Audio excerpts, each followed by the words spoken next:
I'm here with Jim Jamieson, who's been covering the Vancouver Canucks for a long, long time for the Province newspaper.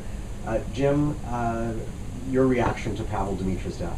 Well, I think like everyone, I was shocked and greatly saddened by Pavel's death, and of course just the overall scene there with that entire plane, basically all those people on board being lost, the whole entire hockey team. It's a tragedy that goes beyond any boundary, really.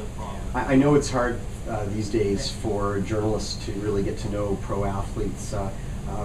What were your interactions like with Pavol Demitra during the 2 seasons he played for the Canucks?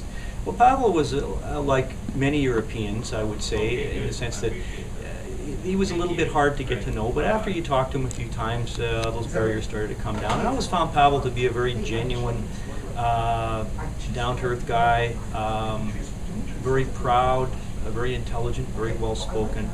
I didn't get the impression he particularly enjoyed interacting with the media. You know, he sort of did it as part of his job, but he always did it, you know, in an upbeat way, and did it when asked. And you know, Pavol was, as I say, not an easy guy to get to know, but a very likable guy. He came here toward the end of his career. He'd already played 14 seasons in the NHL. When he was signed as a free agent in the summer of 2008, Mike Gillis, who had been his longtime agent, signed him to a 2-year, $8 million contract, and there were a lot of people who were up in arms about that. The flip side is Pavol Demitra was nearly a point-a-game player throughout his career.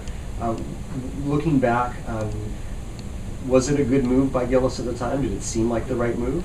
Well, I think it was a bit of a gamble. You know, it was early in Mike's kind of tenure as a GM, and I think he felt that Pavol could kind of regain his scoring pace, which had been in decline for a few seasons that he had, you know, in his prime years.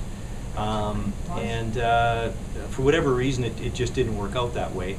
The first year here, he was here 2 years. The first year here, he played reasonably well at times, very well at other times, not so well. There was a lot of inconsistency. I mean, he had some games. They tried him on the Sedin's line for a couple of stints, and had some very good games there, for very promising games, but it just didn't seem to, you know, seem to carry on. You know, it just didn't seem to carry on with any longevity. So.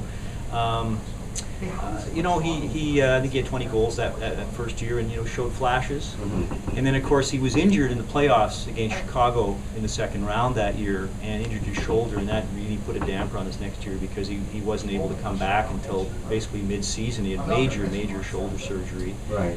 And so yeah, he had a couple of surgeries. He had infection. I also recall that his wife had a health scare. They have 2 young children. So it was a very difficult year for him, but in some respects, one of the great glories of Pavol Demitra's career happened, surprisingly enough, in Vancouver in that final partial season as a Canuck.